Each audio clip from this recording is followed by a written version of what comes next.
Јас сега би сакал најверојатно во два дела, првиот дел вечерва, вториот дел следната сабота наутро, да полека, но сигурно стигнам до Голготскиот крст и страдањата Христови таму, затоа што еве неколку саботи зборуваме за неговите страдања, почнувајќи од Гециманија, па со судењата, четвртокот спрема петокот, сето она малтретирање, подигрување со него и неговата личност. Полека ќе стигнеме до Голгота, но на малку поинаков начин од она што го замислував. Најнапред би отвориле во Евангелие по Јован, прва глава, од 1 до 3, многу добро познати стихови. Јован, прва глава, од 1 до 3.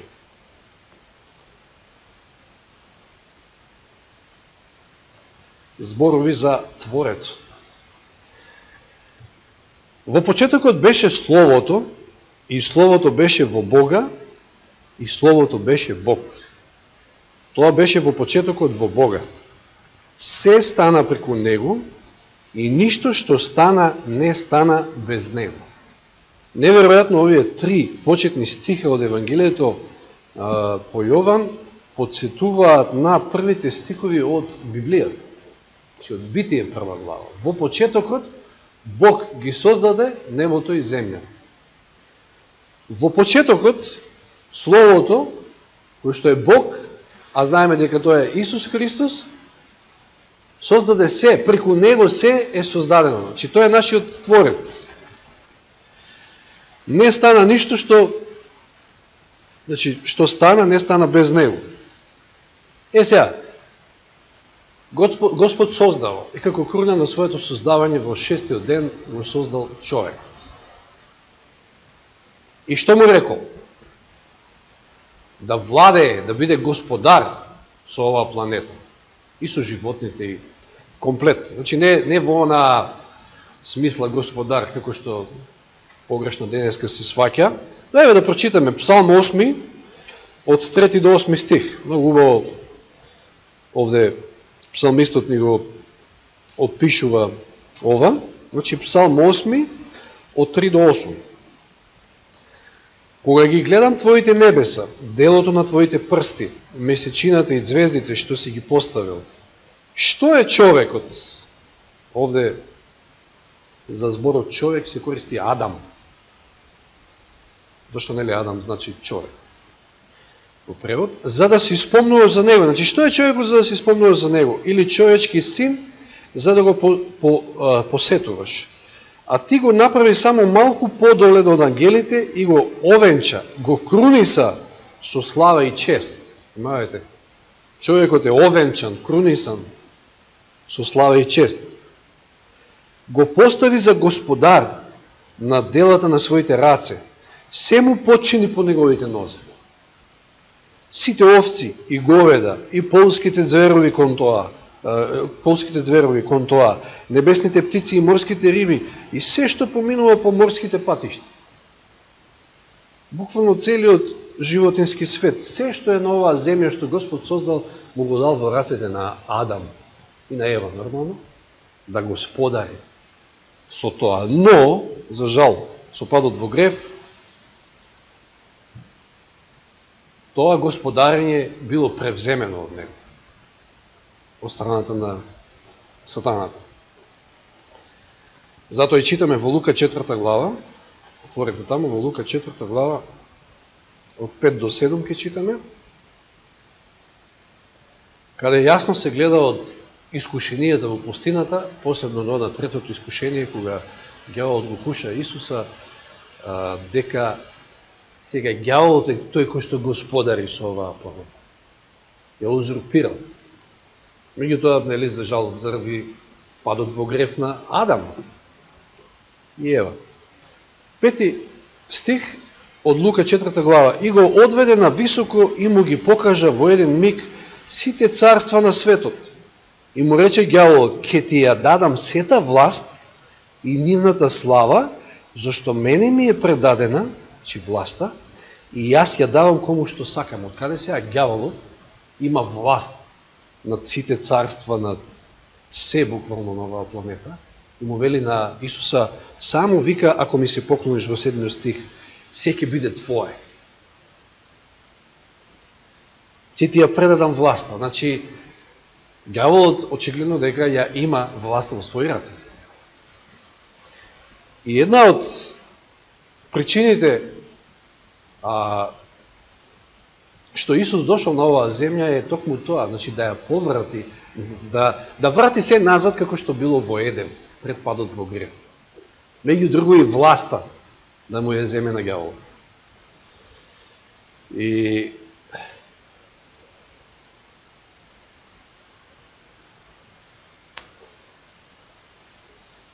Адам со падот во грев сушто станал слуга на ѓаволот. Че од господар, на господар и со се што Господ создал, станал негов слуга и не само Адам, по Адаме и сите ние. Што вели во Римјаните 3:10? Како што е напишано Римјаните 3:10, нема никој праведен, нема ниту еден. Сите сгрешени, нели? 23 стих, значи 3:10 вели како што е напишано, нема никој праведен, нема ниту еден, а 3:23 Римјаните истата глава 23 стих, зашто сите сгрешија и им недостасува Божјата слава. Нема ни еден кој што не е сгрешил. Човештвото има потреба од враќање на таа првобитна состојба, која што била на почетокот. И Господ веднаш се дал во акција, уште во 3 глава на Битие, го имаме оној прв стих на надеж, прв стих каде што всушност Исус на некој начин им го проповеда Евангелието на Адам и Ева. Како што нели тоа често пати знаеше да го нагласи и Паул од ова место. Битие 3:15, оној познат стих. Јас ќе поставам непријателство помеѓу тебе и жената, значи вели Господ, вели на Адама, на змијата и се обраќа. Помеѓу твоето семе, значи семето на змијата и нејзиното семе, семето на жената, тој, семето, веднаш, овде има нагласок, знаеме од Новиот Завет, семето е Исус, тој ќе ти ја сотрува главата, а ти ќе му ја сотруваш петицата. Значи, ќе дојде време кога тој, семето, ќе ти ја сотре главата. Обрекајќи се на змијата, му се обреке на ѓаволот, нормално. А во процесот, во тој процес ти ќе му ја каснеш, ќе му ја сотреш петицата. Значи нема да му биде лесно, меѓутоа на крајот ќе бидеш совладан и ќе ти ја сотре главата. Тоа е првата проповед на надеж. Сега знаеме дека една од последиците, односно првата последица, можеме да кажеме од падот во грев на Адама, била што тој заедно со Ева ја изгубили онаа светлост на облека и одеднаш се виделе дека се голи, па се обиделе да ја покријат својата голотија со тоа што сплеле преграчи од смоквини лисја и тоа ништо не вредело. После тоа се гледа затоа што кога Господ го бара Адама во Едемската градина, Адам му е срам, вели, нели, затоа што се голи. И Господ во 3 глава 21 стих се гледа дека ги облекол во кожи и човекот и неговата жена ги облекол во кожи, нормално, за да се дојде до кожа, требало да загине некој невино јагне, да кажем, невино животно, што е да било. Што алудира, знаеме, на семето на Исуса Христа. Сега имаме 4000 години, Господ го подготвува теренот за да дојде тоа семе. Кое што, меѓу другото, треба да ја врати сега власта во раците на човекот, да му ја одземе власта на ѓаволот. Сега има две причини зошто Исус дошол на земјата. Првата е да живее безгрешен живот, втората да умре заради гревот. И само ако и првата била исполнета, па втората ќе имала ефект, нормално. Како безгрешен, како безгрешно јагне, без мана. Затоа и нели Паската, кога Господ ја воспоставил на почетокот, што вели таму во Излез 12.5. Не мора да отварате, ќе прочитам. Живенчето нека биде без недостаток, годиначе и машко. Можете да изберете или јагне, или јаре. Што мислите, дали ѓавол ја прати целата оваа ситуација и знае? Нормално дека знае, мислам, самиот Бог му кажал тоа на него во Битие 3.15, дека ќе дојде семето кое што ќе му ја сотре глава. Тој знае дека ќе дојде Месијата, Спасителот, со таа мисија.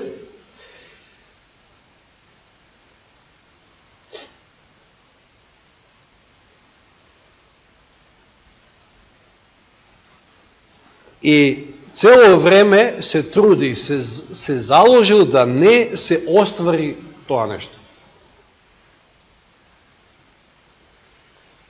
И сега ќе речете, ово некако ми се поврзува со борбата за власт.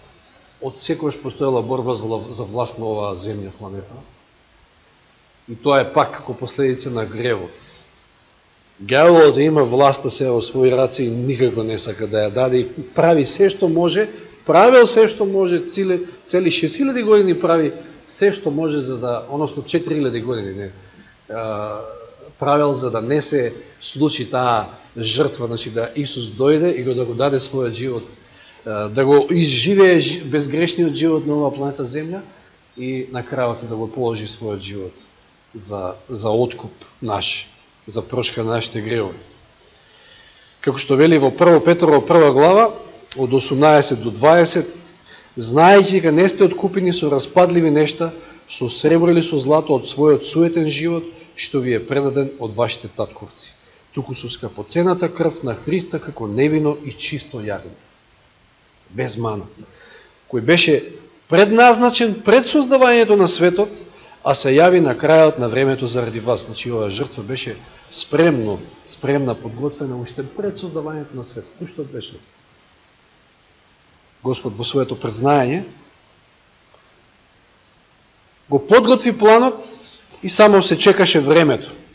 И сега кога Исус доаѓа на земјата, сатаната знае, многу повеќе знае тој и од нас, за жал. Знае за неговата мисија и цело време се труди, како што реков погоре, значи да не му дозволи да се случи таа жртва на крстот. Значи, имавме повеќе теми кои што зборувавме како Исус бил мачен и како сето тоа го трпел. Значи, се изигравале со него, го плукале, го исмевале. Како сето тоа го трпел, молчел, најчесто молчел и ако некојаш требало нешто да каже, то не го кажувал во своја одбрана или во своја корист, туку во корист на слушателите и ако имало уште некој да биде допрен со неговите зборови и да се одлучи за Христа и за вистината. Едно од најтешките искушенија, сега ќе видиме, само ќе ги нафрлиме, затоа што нема многу време, па ќе зборуваме следната сабота. Едно од најтешките искушенија на Исуса му било тоа да не сгреши, затоа што ѓаволот се трудил цело време да го наведе да сгреши. Вака, ќе одиме поред. Прво, сатаната, за да го спречи Христа во таа намера, во неговата мисија, се обидел да го убие уште пред крстот. Односно уште само што се е родил. Еве ќе прочитаме некој стих. Откровение 12.4. Само ќе ги нафрлам овие 3 точки, значи 3 начини обиди на ѓаволот да го спречи Христа да заврши на крстот.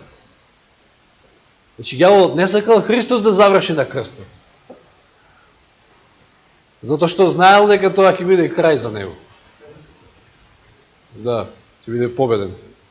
Откровение 12.4 познатиот стих, и неговата опашка, значи на змевот, повлече третина од небесните звезди и ги фрли на земјата и змевот стоеше пред жената која требаше да роди за да и го проголта детето кога ќе роди. Знаеме преку Ирод се случува покол на мали деца до 2 години. Се со цел ѓаволот да го уништи Исуса уште тука, уште на почетокот, после неговото раѓање.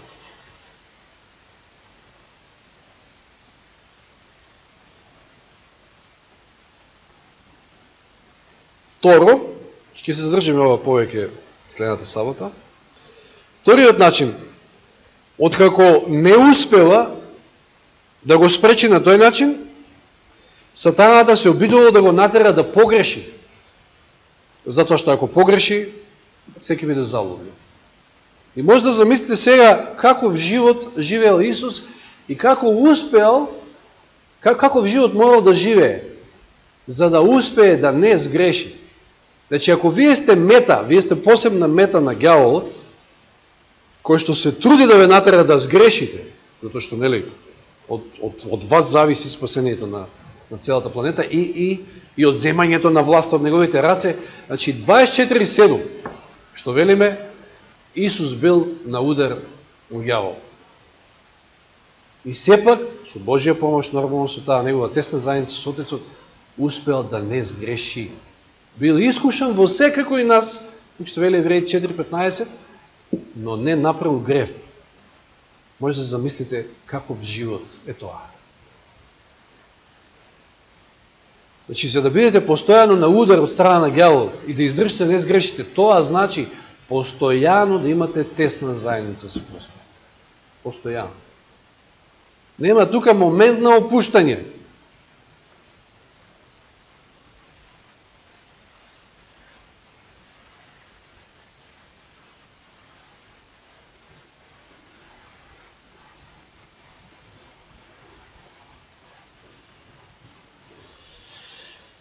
И трето, ако не успее да го натера да сгреши, тогаш ќе се обиде да го спречи да не заврши на крстот. Ова исто така било доста големо искушение за Исус. Тоа ќе го видиме низ повеќе стихови следната сабота. Можеме и веднаш ви текнува оној момент кога Петар, кога нели Исус им наговестува на учениците нели неколку пати, им вели дека треба да оди во Иерусалим и таму да пострада, и кога ѓаволот всушност преку Петар проговара, нема шанси такво нешто да се случи. Значи, очигледно ѓаволот стои за тоа да го спречи да не заврши на крстот, затоа што знае дека тоа ќе биде крај за него. Но пак да ги прочитаме оние стихови од она искушение. Го читавме во Лука, меѓутоа ќе прочитаме во Матеј. Само овој стих ќе го прочитаме. Тука ќе завршиме. Матеј 4 глава од 8 до 10.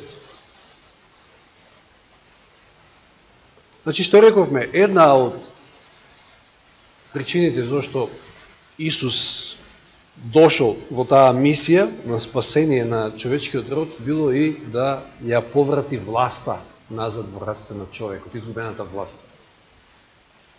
над планетата.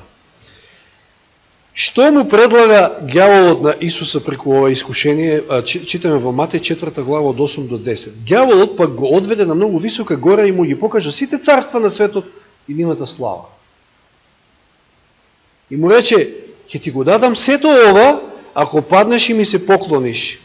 Значи, не мора да одиш на крстот, еве ти ја сета власт, еве ти ги сите царства, се, еве ти, само ти поклони ми се на мене. Не мора да одиш на крстот, не мора на тој начин. Очигледна е неговата намера да го спречи да не отиде на крстот. И тоа што Исус му вели како се брани во 10 стих, како и пред сите искушенија: оди си Сатана, зашто е напишано на Господа твојот Бог ќе му се поклонуваш и ќе му служиш само нему. Пишано е.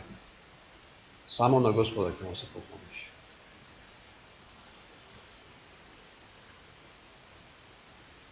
Ќе продолжиме следната сабота. Толку е времето за вечерва. И видиме баш низ сите овие три начини, методи кои што ѓаволот ги користил, ќе ги обработиме, ќе видиме како тој се трудел да првен го убие, потоа пошто не успел, па да го натера да сгреши и на крајот, посебно во тие завршни настани, па дури и на самиот крст, како ѓаволот се трудел со сите своји сили да го натера Исуса да не се даде како жртва. Да ве подсетам само на моментот на крстот.